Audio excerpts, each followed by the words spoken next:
The careless words. The fluorescent lights of Morrison and Associates hummed their familiar tune as Mira Chen hunched over her computer screen, adjusting the kerning on yet another corporate logo. Her fingers moved with practiced precision across the graphics tablet, but her mind wandered to the figure seated 3 desks away, Damon Reed, the marketing analyst who seemed to exist in a perpetual state of quiet concentration. "He's like a statue," she muttered under her breath, stealing a glance at his perfectly straight posture and the way his dark hair fell just so across his forehead. Even now, at nearly 6 in the evening, when most of their colleagues had fled for happy hour, Damon remained focused on his spreadsheets with an intensity that both impressed and mystified her. Her phone buzzed with a text from her best friend, Jess. "Coffee in 5. I'm in the lobby." Mira saved her work and gathered her things, grateful for the interruption. The elevator ride down felt endless, her reflection in the polished steel doors showing a woman who looked far more composed than she felt. Her shoulder-length black hair was pulled into its usual messy bun, secured with whatever pen she'd grabbed that morning. Today, a blue ballpoint that clashed magnificently with her burgundy sweater. Jess was waiting by the lobby's floor-to-ceiling windows, her nurse scrubs traded for jeans and a vintage band t-shirt. Her auburn curls bounced as she waved, and Mira felt some of the day's tension ease from her shoulders. "You look like someone who's been staring at pixels for 8 hours straight," Jess observed, as they settled into their usual corner booth at Been There, the cafe that had become their unofficial therapy session headquarters. "Try 10 hours.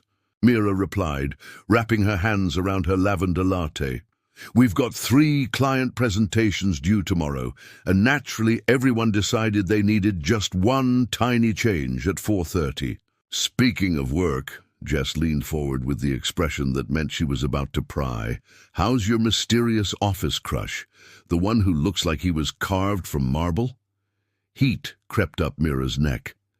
"Damon isn't a crush, he's just there, like office furniture but more aesthetically pleasing." "Right," Jess drawled. "That's why you know his coffee order and the exact time he takes his lunch break." "I'm observant," Mira protested, then sank back into the booth's worn leather. "Besides, it doesn't matter. The man is made of ice. I swear he's never shown us a single emotion beyond mild professional interest. He's too cold to love anyone, let alone notice someone like me." The words tumbled out with more bitterness than she'd intended, surprising them both. Jess raised an eyebrow, but before she could respond, Mira's phone chimed with a work email marked urgent. "I have to get back," she sighed, standing and shouldering her messenger bag. "The life of a corporate creative never ends."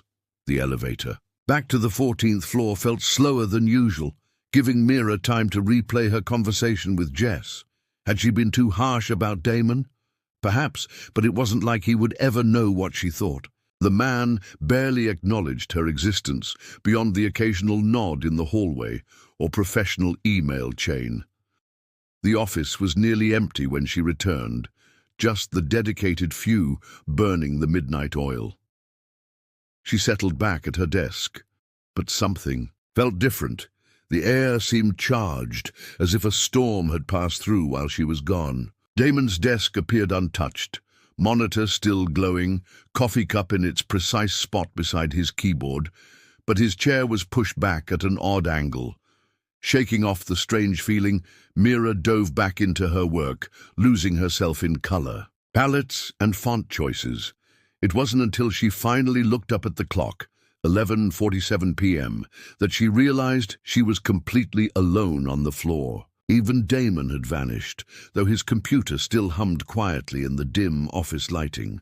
As she packed up her things, Mira couldn't shake the feeling that something had shifted during those few minutes in the cafe.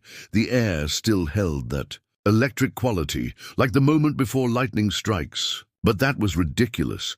She was overtired and seeing patterns where none existed. Walking to her car in the underground garage, her heels echoing off the concrete walls, Mira replayed the evening. Her harsh words about Damon felt heavier now, though she couldn't pinpoint why. Maybe it was just guilt talking. After all, he seemed like a decent person beneath that stoic exterior. She'd never given him a real chance to prove otherwise. The drive home through the city's quiet streets gave her time to think. Tomorrow would bring new deadlines, new crises, and the same careful dance of office interactions she'd perfected over the past 2 years. Damon would be there, silent and steady as always, completely unaware of her existence beyond the professional necessity of their shared projects. At least, that's what she told herself as she pulled into her apartment complex, already planning how she'd avoid eye contact during tomorrow's morning meeting. The silent observer Damon Reed sat in his car in the parking garage for 20 minutes after Mira Chen had driven away, his hands gripping the steering wheel until his knuckles turned white. The echo of her words still rang in his ears. He's too cold to love anyone, let alone notice someone like me. If only she knew how wrong she was. He'd been returning from the restroom when he heard her voice drifting from the elevator bank. Something about the way she said his name, with that particular mix of frustration and longing, had made him pause behind the decorative pillar. He hadn't meant to eavesdrop, but once he heard himself described as made of ice, he found himself frozen in place, unable to move forward or retreat. The drive to his downtown apartment passed in a blur. His usual NPR podcast played unheard as he replayed every interaction they'd ever had, searching for signs he'd missed, moments where he might have shown her that beneath his carefully constructed professional facade lived a man who thought about her far more than was probably healthy. His apartment reflected his reputation, minimalist, organized, everything in its designated place. But hidden in his bedroom closet, tucked behind winter coats he rarely needed, sat a leather portfolio that told a different story entirely. Damon retrieved it now, settling into his reading chair by the window that overlooked the city lights. The portfolio opened to reveal dozens of sketches, all of the same subject, Mira Chen in her natural habitat. Mira laughing at something on her phone during her lunch break. Mira with paint smudged on her cheek after a particularly challenging design session. Mira staring pensively out the office window during the brief moments when she thought no one was watching. He'd started sketching her 3 months after she joined the company, initially as an exercise to improve his rusty drawing skills. Art had been his first love, long before spreadsheets and marketing analytics became his reality. But somewhere between those first tentative lines and the detailed portraits that filled the portfolio now, the exercise had transformed into something deeper, a way to capture the light in her eyes when she got excited about a project, the graceful way she moved through their shared workspace, the small expressions that crossed her face when she was deep in creative flow. His phone buzzed with a text from his younger sister, Nat. "How did the presentation go today? Still being a hermit? Or did you finally talk to that girl you won't shut up about?" Damon stared at the message for a long moment before typing back, "She thinks I'm an emotionless robot."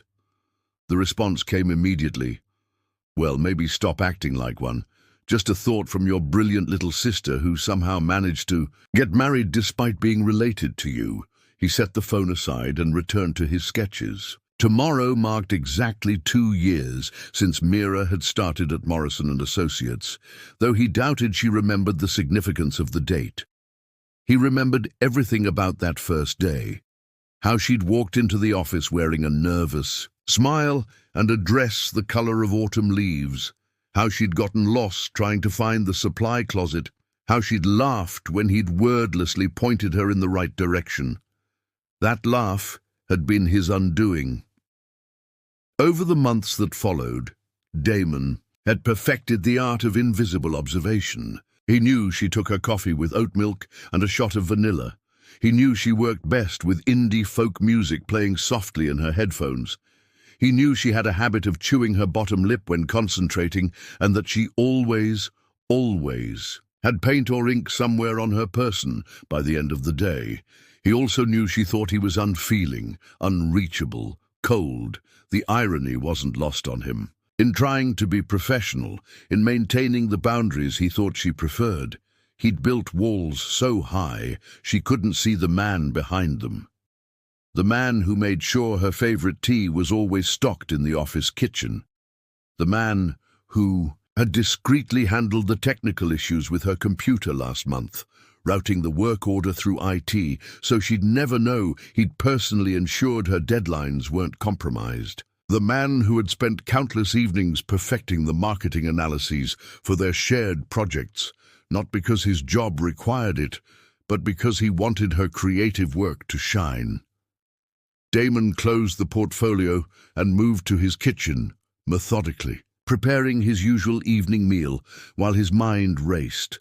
Mira's words had been like a mirror, reflecting back his own fears and insecurities. Was he really so closed off? Had his attempts at professionalism read as indifference?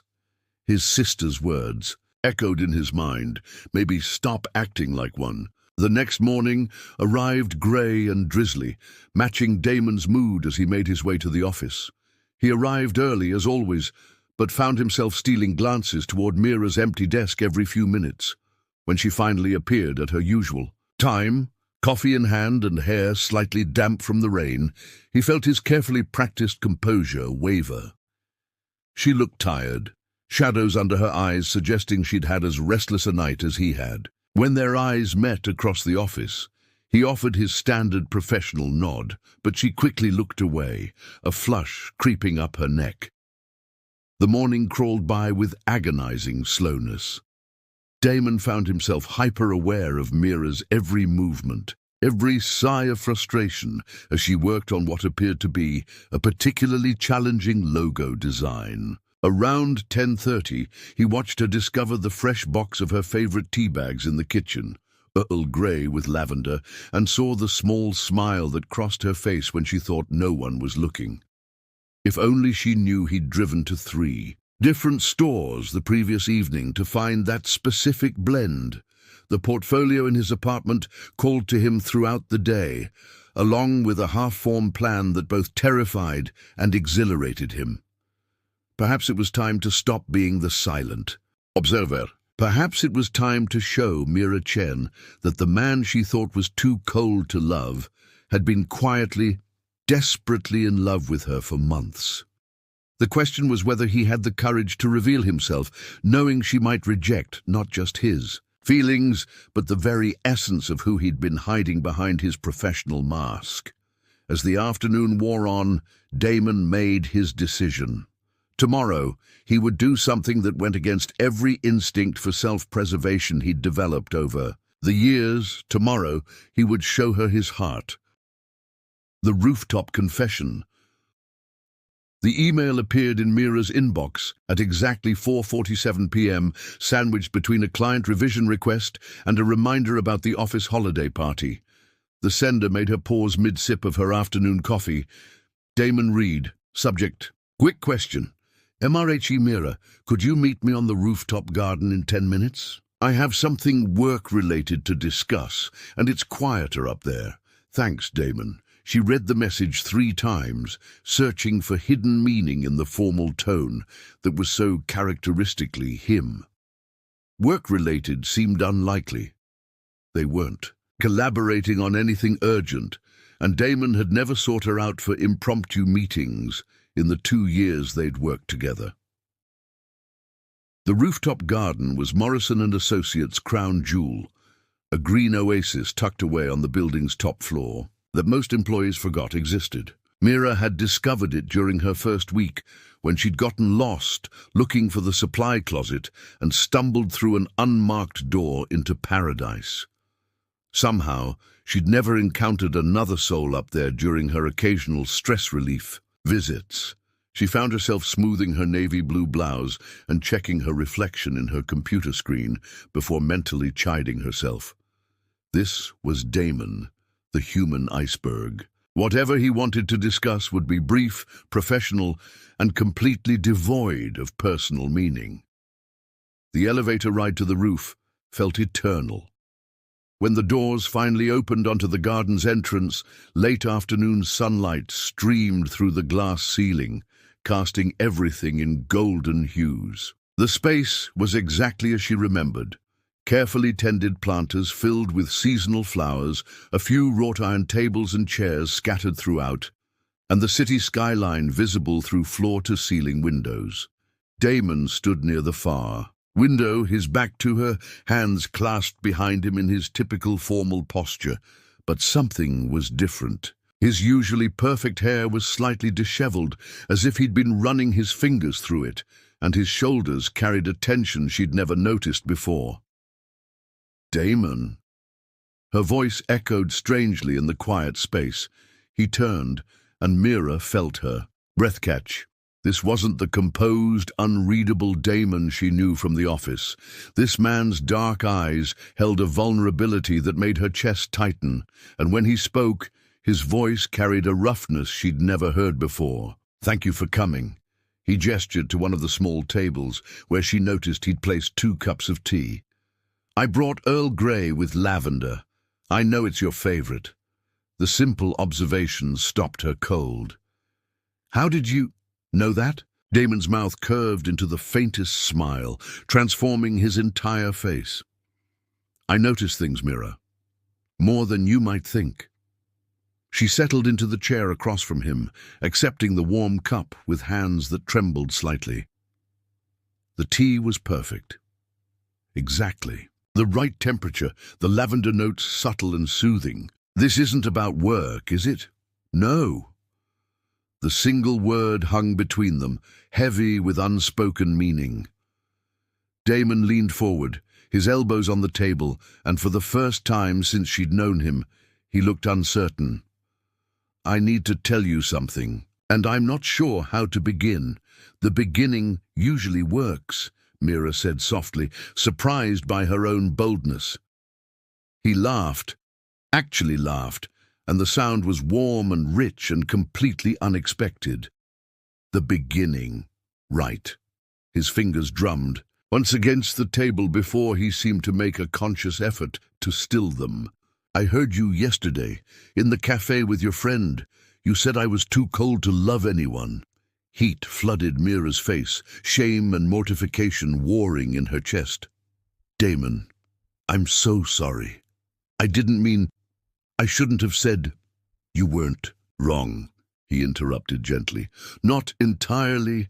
I have been cold, professionally speaking, but not for the reasons you think." The garden fell silent, except for the distant hum of city traffic far below. Mira waited, sensing that whatever came next would change everything between them. "I've been in love with you since your 3rd day at Morrison and Associates," Damon said quietly, the words dropping into the silence like stones into still water. "You were wearing this yellow dress, and you'd gotten paint in your hair during the logo presentation, tiny flecks of cerulean blue that caught the light when you moved. You laughed when Henderson made that terrible pun about thinking outside the box, and I thought you were the most beautiful thing I'd ever seen." Mira's teacup rattled against the saucer as she set it down with shaking hands. "What? I know how it sounds," he continued, running a hand through his hair and completely destroying its careful styling. "Believe me, I've told myself 1,000 times how ridiculous it is. You're creative, vibrant, full of life. You light up every room you enter, and I'm..." He gestured vaguely at himself. "I'm spreadsheets and data analysis and awkward small talk." "You're not."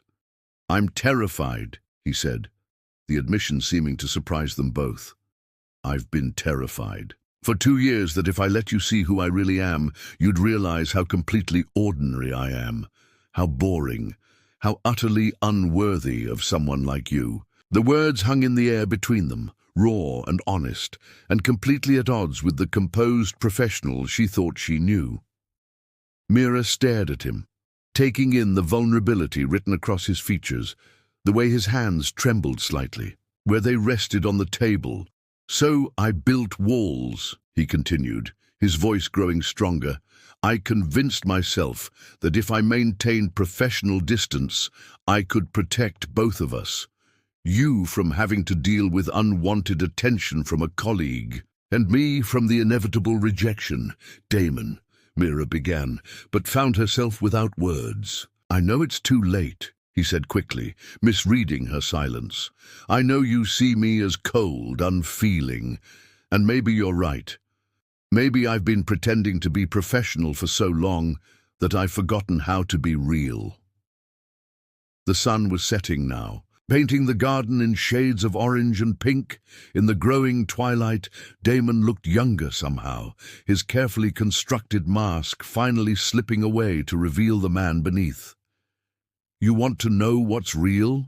Mira asked, her voice barely above a whisper.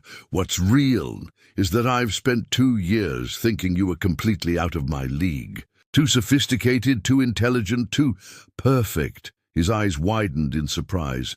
What's real, she continued, gaining confidence, is that I know your coffee order too. Black, no sugar, and you always add exactly 1 packet of raw sugar on Mondays. Because you say it helps you face the week. What's real is that I've been sketching you in the margins of my notebooks like some lovesick teenager, and I thought you barely knew I existed. The last of the daylight faded around them, but neither moved to turn on the garden's subtle lighting.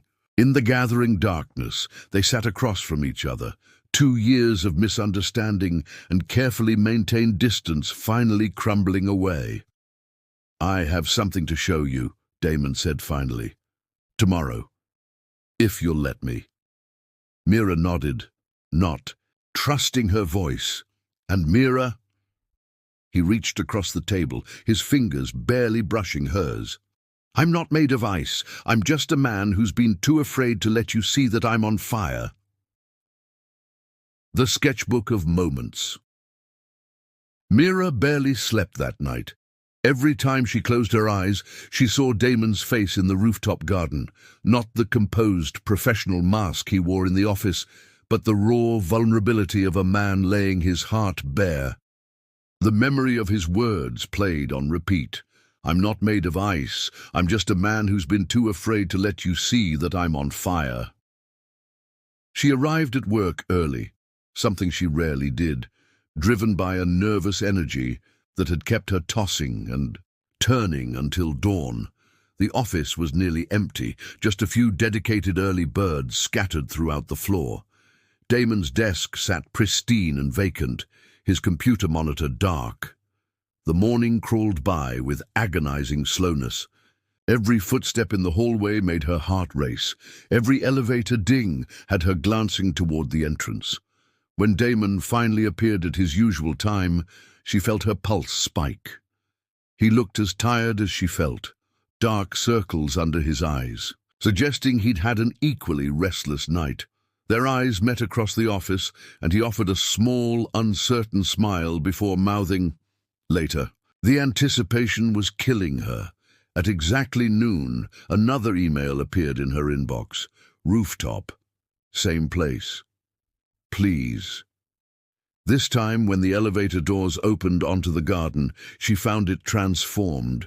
Someone had arranged battery-powered lanterns throughout the space, creating pools of warm light even in the bright afternoon sun. A small bistro table sat near the windows, set with what looked like takeout containers from Giovanni's, the Italian place 2 blocks away that she'd mentioned loving during a team lunch months ago. But it was the leather portfolio sitting beside, the food that made her breath catch. Damon stood beside the table, still wearing his work clothes, but with his tie loosened and his sleeves rolled up, more casual than she'd ever seen him in the office. I thought you might be hungry, he said, gesturing to the food. Chicken parmigiana and Caesar salad, extra croutons. The fact that he'd remembered her exact order from a conversation that had happened in a group of 8 people made something warm unfurl in her chest. You didn't have to. Yes, I did. His voice was gentle but firm. I have 2 years of missed opportunities to make up for. They sat across from each other, the portfolio lying between them like a bridge waiting to be crossed. Mira picked at her food, her appetite overwhelmed by curiosity and something that felt dangerously like hope. "Before I show you this," Damon began, his hands resting protectively on the leather cover, "I need you to know that I never meant for anyone to see it. It started as a way to practice drawing again. Art was my major in college. Before, I convinced myself that business was more practical. You're an artist." The revelation shouldn't have surprised her. She'd seen his hand-drawn charts and graphs, noticed the careful precision in his presentation layouts. But somehow it did. I don't know anymore. He ran a finger along the portfolio's edge. These sketches, they became something else, a way to capture moments that I was too afraid to participate in. With deliberate care, he opened the portfolio and turned it toward her. The first sketch took her breath away. It was her, unmistakably her, but seen through eyes that found beauty in details she'd never noticed about herself. The artist had captured her in profile, laughing at something on her phone during a lunch break. Every line was precise, but somehow soft, revealing not just her features, but the joy in that moment of unguarded happiness. "Damon," she whispered, but he was already turning the page. More sketches revealed themselves, a whole gallery of moments from their shared workspace. There she was, paint-stained and focused, working on the Henderson Industries logo. There she was again, staring pensively out the rain-streaked office window during a particularly difficult client meeting. And another, capturing the exact expression she made when she was puzzling through a design challenge, her pen pressed thoughtfully to her lips. Each sketch was signed in the corner with a simple DR, and dated. She realized with growing amazement that they spanned months. Some of the early drawings were tentative, still finding their footing, while the later ones showed increasing confidence and intimacy with the subject. "You drew all of these?" she asked, though the evidence was literally in her hands. "Every lunch break, every moment when I thought you weren't looking. Every time I wanted to talk to you but couldn't find the courage." His voice carried a self-deprecating note. "Pretty creepy, right? The office weirdo secretly documenting your daily life? Creepy?" Mira turned another page and found a sketch that made her heart stop. It was her from just last week, during the team meeting where they'd presented the Morrison Industries rebrand. She remembered feeling insecure that day, worried that her designs weren't sophisticated enough, but in Damon's sketch she looked confident, passionate, alive. He'd captured her mid-gesture, explaining her color choices, and somehow managed to convey not just her appearance, but her enthusiasm for her work. "Damon, this is..." She struggled for words. "This is how you see me." "This is who you are," he said simply. "This is the woman who makes presentation rooms brighter just by entering them, the woman who hums under her breath when she's concentrating, who always has paint somewhere on her person by Thursday, who brings homemade cookies to the office when someone's having a bad week." Tears pricked at her eyes as she continued turning pages. There were dozens of sketches, each one revealing the depth of his observation, the tenderness of his attention. This wasn't the work of someone cold or unfeeling. This was the visual diary of a man deeply, quietly in love. "The cookies were for you," she said softly, remembering the batch of snickerdoodles she'd left in the break room after noticing Damon seemed particularly stressed about a project deadline. "I thought you didn't notice." "I noticed everything," he admitted. "Every kindness, every smile, every moment when you thought no one was watching. I've been watching, Mira. For 2 years I've been watching and wanting and convincing myself. I wasn't good enough to do anything about it. The final sketch in the collection was different from the others, not a captured moment, but an imagined one. It showed the two of them together, sitting in what looked like the rooftop garden, hands intertwined on the table between them. It was dated just 3 days ago, before their conversation, before everything changed. "You drew this before," she began. "Before I got the courage to actually ask you up here." "Yes." He reached across the table and gently closed the portfolio. It was wishful thinking, a dream I never thought would become real. Mira sat in stunned silence, processing everything she'd seen. The man she'd dismissed as cold and unfeeling had been quietly documenting their shared world with the eye of someone who noticed everything, who found beauty in the mundane moments of her daily life. Each sketch was a love letter written in graphite and charcoal, 2 years' worth of unspoken devotion made visible. "I owe you an apology," she said finally. "What I said about you being too cold to love anyone, it was cruel and it was wrong. I was talking about my own insecurities, not who you really are." "You didn't know," Damon said gently. "How could you? I never let you see." "But you did let me see," she insisted, gesturing to the portfolio. "Every day, in a dozen small ways. The tea in the kitchen that somehow never runs out. The way you always make sure the conference room temperature is perfect before presentations. The technical issues with my computer that mysteriously resolve themselves overnight."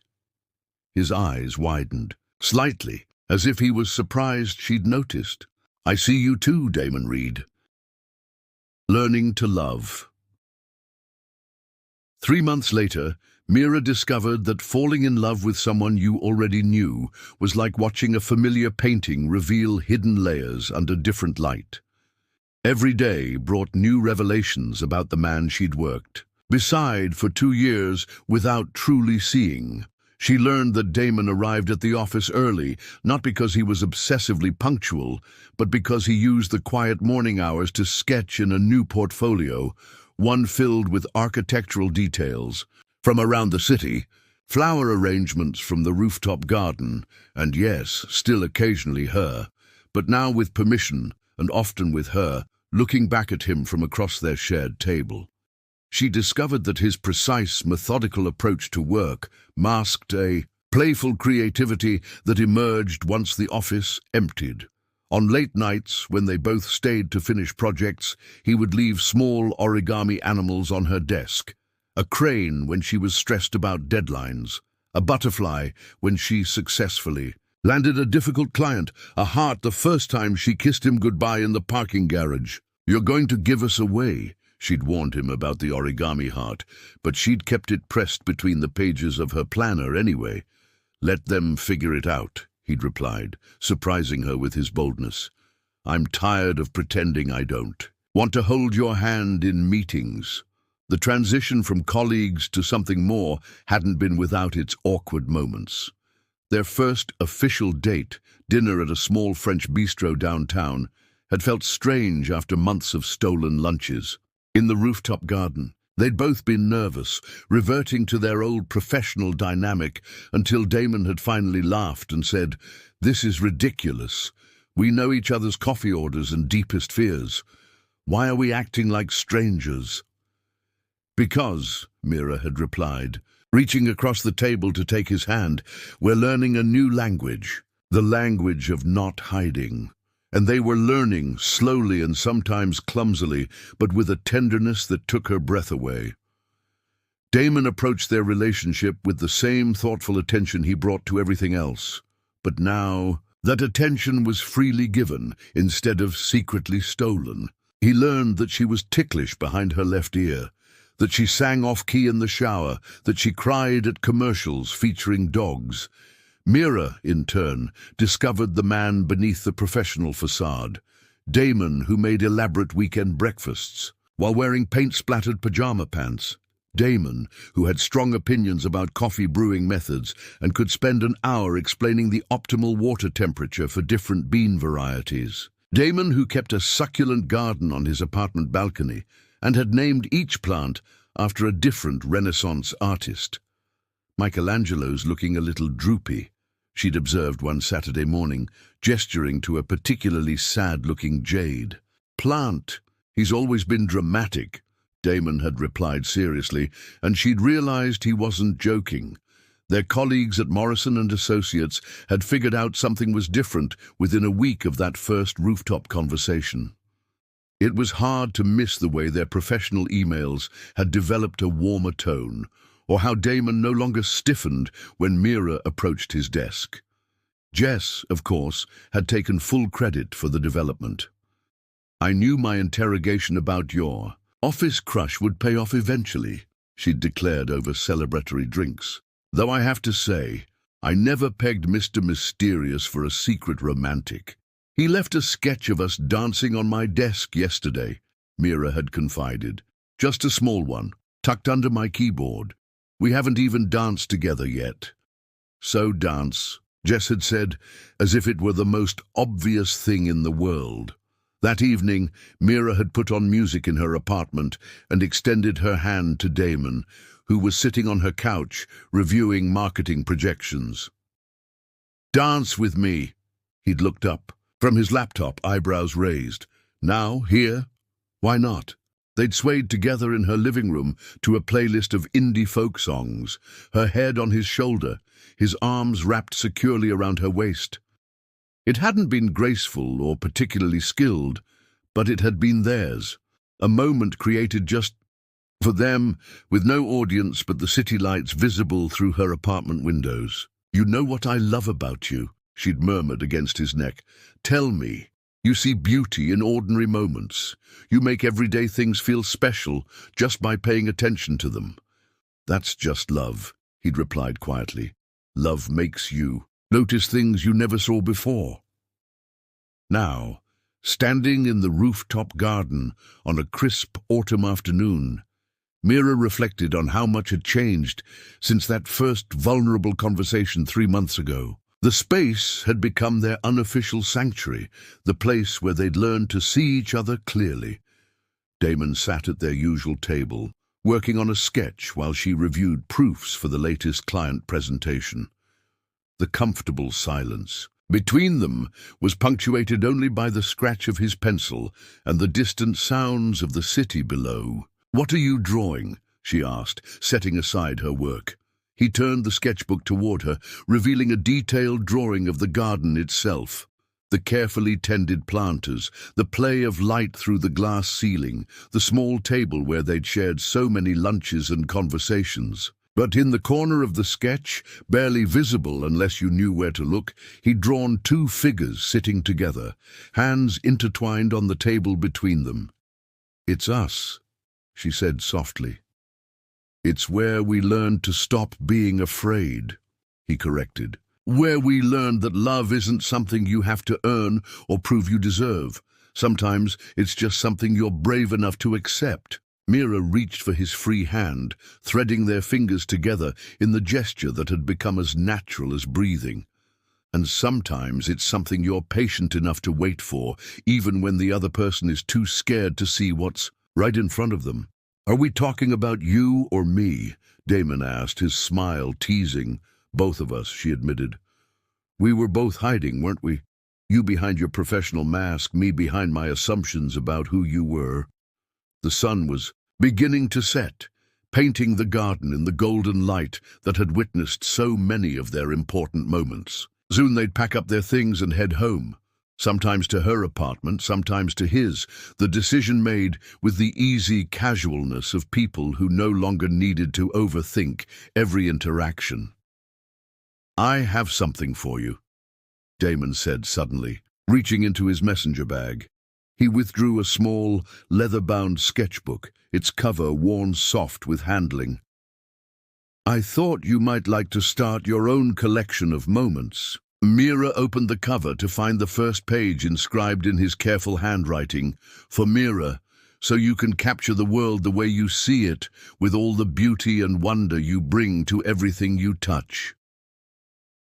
"Damon," she breathed, running her fingers over the pristine pages. "This is perfect. I know you prefer digital tools for work," he said, suddenly uncertain. "But I thought maybe for personal things, for moments you want to remember." She silenced him with a kiss, soft and sure, and tasting like the Earl Grey tea they'd shared. When they broke apart, she could see her own wonder reflected in his dark eyes. "I love you," she said, the words as natural as her next breath. They'd said it before, but it never stopped feeling like a small miracle. this ability to speak their hearts freely. "I love you too," he replied, then added with the hint of mischief she'd come to adore, "even if you did think I was made of ice." "You're not made of ice," she said, settling back into her chair and opening the sketchbook to its first blank page. "You're made of quiet mornings and careful attention and love that grows slowly, like plants in a rooftop garden." As the last light of day faded around them, Mira began her first sketch in the book Damon had given her. Not of him this time, but of their hands intertwined on the small table, surrounded by the evidence of their shared meals and conversations, and the gradual, beautiful work of learning to love without fear. Outside the garden windows, the city sparkled with 1,000 lights, each one representing someone else's story, someone else's hope for connection. But here, in their small sanctuary above it all, two people who had found each other despite their fears continued the daily practice of choosing vulnerability over safety, openness over assumption, love over the comfortable distance they'd once maintained. They'd learned that real love wasn't about grand gestures or perfect timing. It was about seeing clearly, choosing bravely, and trusting that the other person was doing the same. It was about origami hearts left on desks and favorite tea always in stock, and the courage to say, "I love you," in 1,000 small ways before ever speaking the words aloud. It was about learning that sometimes the person you're meant to love has been sitting 3 desks away all along, quietly sketching your smile and hoping you'll see past their careful, professional mask to the heart beneath. As they gathered their things to leave, Damon paused at the garden door and looked back at their table, already imagining tomorrow's lunch, tomorrow's conversation, tomorrow's opportunity to choose each other again. "Ready?" Mira asked, her new sketchbook tucked safely in her bag, along with the day's drawings and the promise of all the moments yet to be captured. "Ready," he said, and meant it in every way that mattered.